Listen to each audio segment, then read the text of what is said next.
My name is Kaz Miraz. I'm a moto journalist writing a story about the 8 million Americans who work the graveyard shift. I was intrigued by these night shifters and graveyard tanker yankers. Where do midnight riders eat and sleep while traversing the dark tarmac at witching hour? This story is about truckers, men and women delivering precious cargo. And of course there are the outlaws, hijackers, thieves, prostitutes, and last call for alcohol desperados driving drunk, one-eyed blind. Finally, the legions of highway patrol protecting innocent travelers. I was on a mission to write their story. But the longer I rode, the deeper and darker the story became, and what I found horrified me. What is this bloody trail of brutally murdered women called the Corridor of Death? Who's abducting 2,000 people a day, 500,000 people in the U.S. yearly, and what are their motives? These questions, and many more I never knew existed, now haunt my dreams. Becoming a midnight rider. Just how does one prepare to ride all night long on a motorcycle? I asked Will Barclay, the consummate midnight rider. In 2010, Barclay won Hockey riding 8,500 miles of secondary roads from the Florida Keys to Homer, Alaska, crossing the finish line almost a full day ahead of the pack, winning the $500,000 payoff. He did it in 194 hours. Only 10 of those hours his wheels weren't turning. He was again the very first to cross the finish line in 2011, after more than 10,000 miles. And in July of 2013, he garnered the world record for traversing over 5,000 miles, from Prudhoe Bay, Alaska to the tip of the Florida Keys in only 80 hours on a motorcycle. What does Will Barclay do to prepare for all-night rides? Barclay's tips to becoming a midnight rider.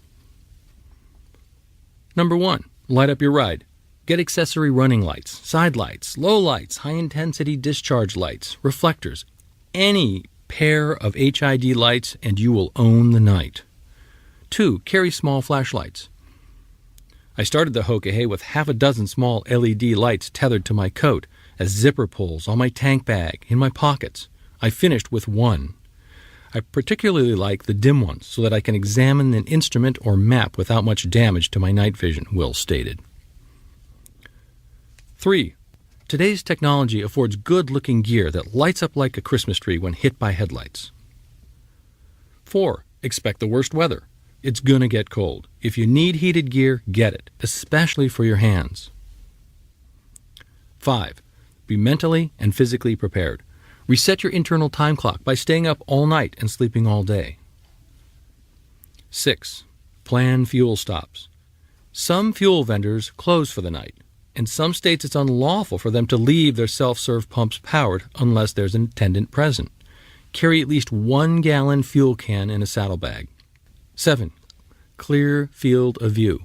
Make sure you can look over and not through your windshield. Crazed, cracked, pitted, or dirty windshields that are acceptable in daylight can be a true hazard at night, especially if it rains. Make sure you can look at the road 50 yards ahead.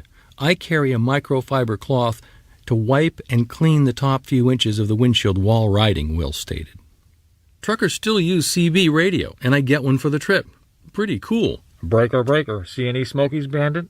I can eavesdrop on the trucker chatter for weather and Smokies. Finally, I get a deer whistle.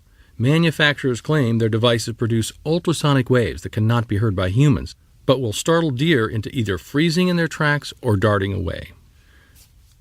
Where do midnight riders sleep? Hotels and motels cater to 9-to-5ers.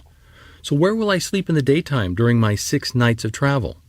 It's called early check-in, and hotels and motels can only accommodate you if they have a room that wasn't booked that day. Legally, they cannot rebook a room within a 12-hour cycle. They'll only know the very night you need your room if it's available, and will alert housekeeping so you're not bothered during the day. Carry good earplugs and an eye mask. Midnight riders lose housekeeping services if you stay more than 1 night. You better know your route, potential motels, and have their phone numbers in your cell phone. My motorcycle. I want a great stereo. I want comfortable seating and massive storage. I want heated grips and seats. I want a freaking heated cup holder for my coffee. I got a Victory cross-country tour with accessory lights, the Victory integrated CB system, XM radio, a week of music on my iPod, extra gas, and yes, a deer whistle. This midnight rider on a graveyard run will ride Interstate 10 to Florida. It's an endless, mind-numbing ride through the deserts of Arizona and Texas, then Louisiana. I'll kiss Mississippi, skirt Alabama, and finally stop in Florida at the Atlantic Ocean. I'm going to follow the FMCSA rules and regulations just like the 3.5 million U.S. truck drivers. The Federal Motor Carrier Safety Administration rules and regs. 11-hour driving limit. During the 14 consecutive hour duty period, you are only allowed to drive your truck for up to 11 total hours. There's no limit to how many of those hours you're allowed to drive at one time. You may drive for as little as a few minutes or as much as 11 hours in a row. Once you have driven a total of 11 hours, you have reached the driving limit and must be off duty for another 10 consecutive hours before driving again.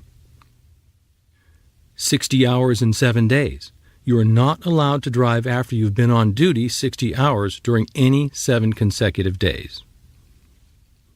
34-hour restart. The regulations allow you to restart your 60-hour calculations after having at least 34 consecutive off-duty hours. In other words, after you have taken at least 34 hours off duty in a row, you have the full 60 hours available again.